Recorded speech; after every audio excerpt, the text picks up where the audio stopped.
What's going on, everyone? Welcome back to another episode of Unpopular Opinion, and today, guys, I am going to be talking about the movie 12 Angry Men, and I'm going to be explaining why this is the greatest courtroom drama movie in cinema history. What are you so polite about? For the same reason you're not. It's the way it was brought up. Now, guys, before we get into the video itself, we are going to play a fun game. At the end of this video, guys, I am going to be playing a quick, random 5-second clip from a random movie. So if you stick around to the end of the video, you watch that 5-second clip. If you're the first person to correctly identify where that clip comes from, you comment it below. I will pin that comment to the top of the comments and give you a shout out in the next video. So all you have to do, watch that clip, comment the full title, because I'm very strict on that. Comment the full title, boom, you win. So let's get into this review, guys. So the movie 12 Angry Men, it stars Henry Fonda, and it is about a jury. So there's a jury who is presiding over a murder case, and the outcome of this case is they have to all agree. Everyone, all these 12 men have to agree on a verdict of guilty or not guilty. One man is dead. Another man's life is at stake. However you decide, your verdict must be unanimous. If the defendant is found guilty, he will be put to death. Death sentence is mandatory in this case. You're faced with a grave responsibility. If he's innocent, well, then he's innocent. And the case is about a young kid who's accused of killing his father after a heated altercation, and the evidence against him, it looks really bad. It looks really incriminating, and the kid comes from an unfortunate background. He's an underprivileged kid who comes from the slums, and the jury initially is in favor of a guilty verdict. 11 of the jurymen vote guilty. 11 guilty, 1 not guilty. Well, now we know where we are. But only one of them, Henry Fonda, he's the only one, he's the only dissenter who disagrees and says not guilty. And the rest of the movie is these jurors basically just sitting in one room arguing the fate of this young child who's legally an adult, but still, he's a very young man. He's a teenager. Nobody can be that accurate. Well, I think testimony that could put a boy into the electric chair should be that accurate. And what unfolds is, in my opinion, the greatest courtroom drama movie of all time. But also, it's not really a courtroom drama because they're only in the actual courtroom for, like, at most a minute and a half. And the defendant, the kid who's on trial for his life, you only see him for at most a couple seconds. And the rest of the movie is the jurors deliberating in their jury room. I guess we talk.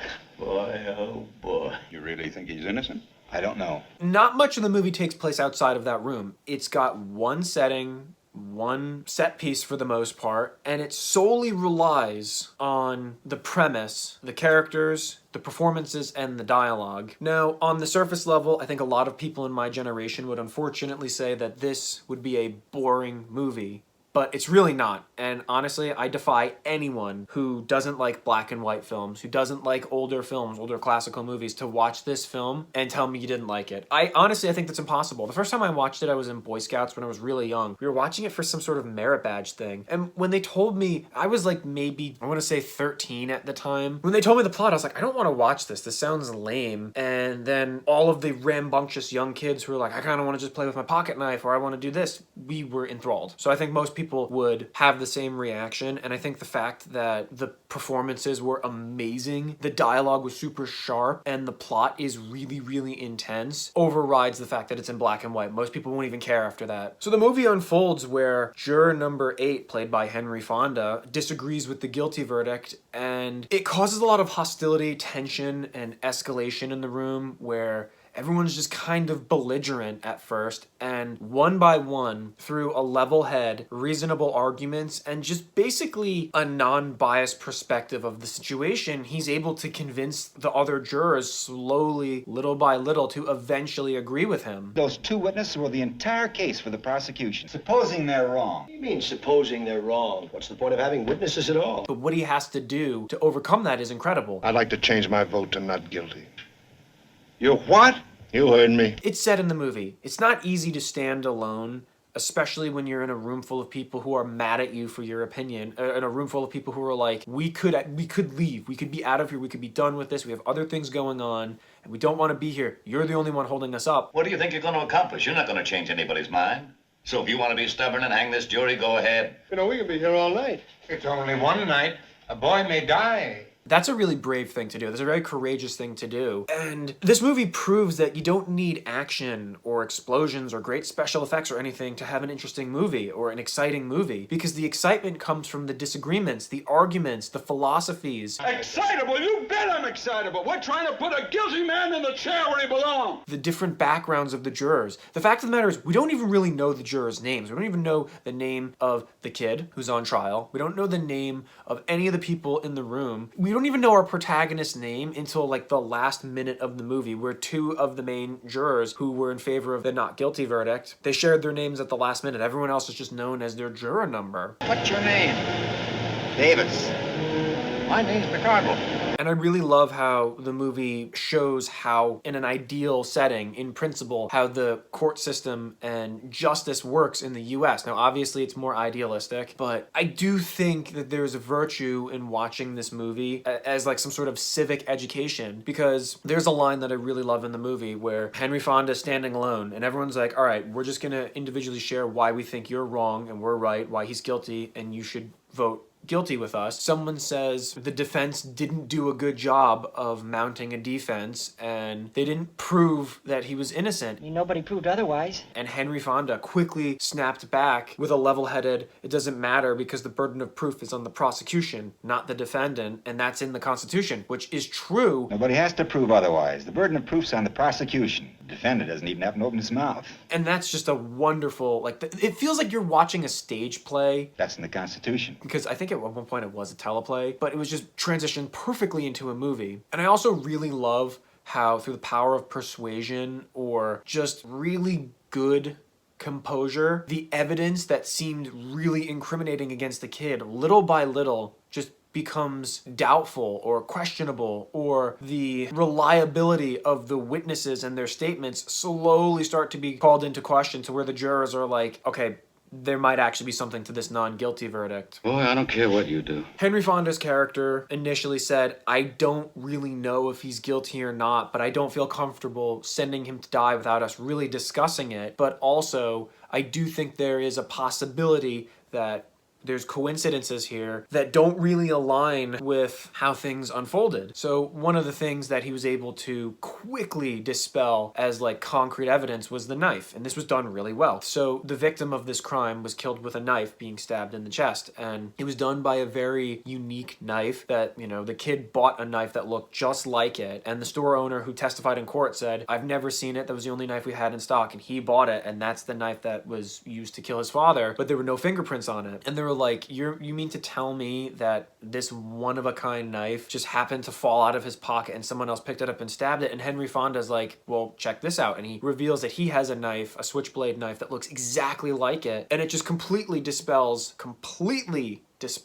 the notion that this was a one-of-a-kind knife. It's no longer concrete. It throws doubt into the mix. It doesn't prove it. It doesn't prove that this wasn't the knife used or that wasn't the kid's knife, but it just shows that that's not concrete evidence, especially since there's no fingerprints on it. And I also really liked how the eyewitness testimony was questioned and they were doing recreations of what was alleged to have happened. Each juror has their own background and they all bring their own personal flair or experience or upbringing into the case that makes it relevant. So you've got one guy who's like adamantly, vehemently, he's juror number 3, I want this guilty verdict. He's basically the antagonist of the movie. He's the one who's like the most hostile. He's the one who's quick to start screaming and yelling and escalate fights. His backstory is he had a falling out with his son that he is clearly upset about, and he's kind of taking out that rage on this kid because he sees the relationship he had with his son with the defendant, and his just rigid, unflinchingly stubborn attitude and clinging to the evidence that starts to slowly become questionable. It just leads to a lot of tension. If you ask me, I'd slap those tough kids down before they start any trouble. Saves a lot of time and money. I mean, there's a scene in the movie where they're saying one of the defendants claimed that the murderer yelled, I'm going to kill you, and then bam, the father of the kid is dead. And he's like, well, people don't just say that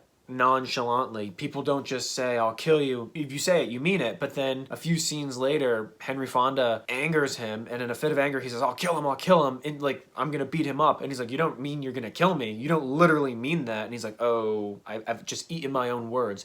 The movie's full of that. Kill him, I'll kill him! You don't really mean you'll kill me, do you? I also kind of like the scene where the guy's like, listen, let me see the knife. This is the angle at which it was found into the guy's chest, you know, stabbing downward. That's how I would do it, especially since the boy was shorter than his father. And the fact that Henry Fonda's character in juror number 3 already had a lot of tension and hostility. The fact that they're both recreating it, it just feels like an exciting scene, even though not much is happening. What I liked that followed was one of the jurors who came from a slum background was like, I have knife fighting experience, or you never hold a switchblade like this. The blade is downward. You would hold it like this. It's more practical. That just doesn't seem likely that a short person would do that. You would want to go upwards. And I love the fact that little by little, there's just small things where each character changes their minds. And then the finale of the movie, which doesn't really seem like a huge thing, is one of the older men, one of the first people to switch his vote from guilty to not guilty, points out that one of the main eyewitnesses, the final eyewitness testimony that seems the most credible, is flawed because she had marks from her eyeglasses on her nose, but she wasn't wearing them in court. And she testified that she woke up and she saw it, but she probably didn't have her glasses on. And that means that her description of the killer and her eyewitness testimony is not really credible. The last two jurors, you know, juror number 3, who was the bad guy, and this stockbroker who was just strictly business, all about the facts. He's like, I'm not really involved in this emotionally. I want to talk about the facts. He's like, I have a reasonable doubt. So now I think it's not guilty. Not guilty. What's the matter with you? I have a reasonable doubt now. 11-1. So when juror number 3 is alone and he's the final verdict of guilty and everyone else is not guilty, that was a really intense climax. You're alone. I don't care whether I'm alone or not. It's my right. Because he just explodes with rage. He's like, you guys are a bunch of bleeding hearts. You're a bunch of sentimental. I can't believe this. And then he throws his wallet on the table and he sees a picture of his kid and he just starts tearing it up. And then he immediately is filled with regret. And he realizes what he's done. He's like, I miss my kid. And this whole time, I've been taking out my rage on my kid on this guy.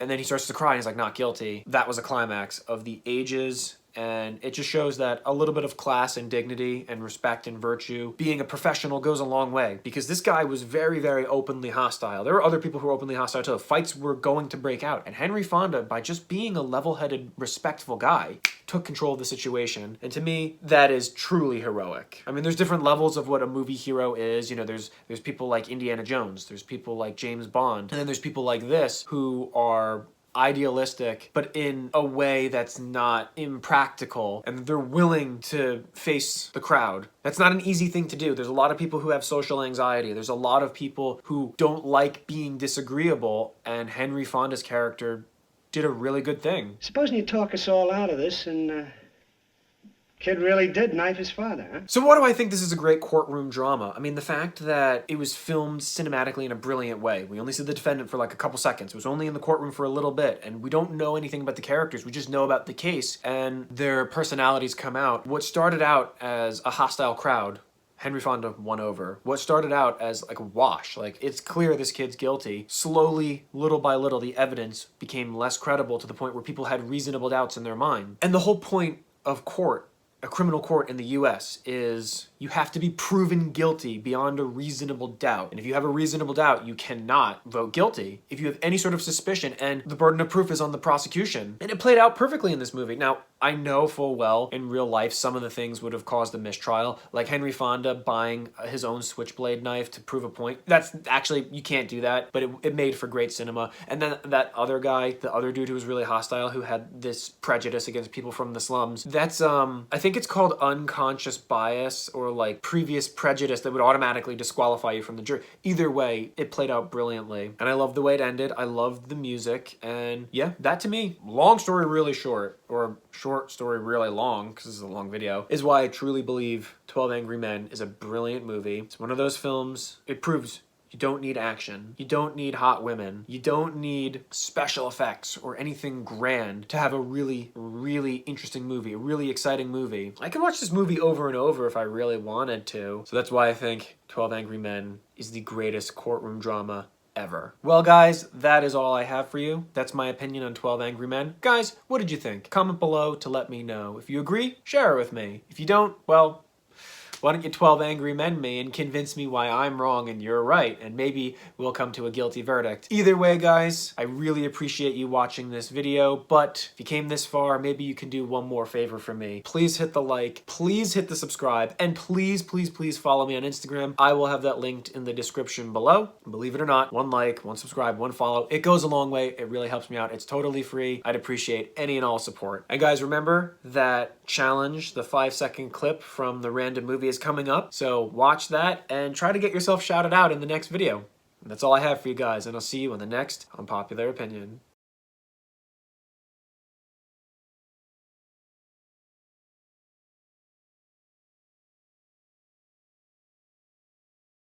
إخوي أنا تقصون برناش يثيب بهمين خيل تبقى أنا نشمي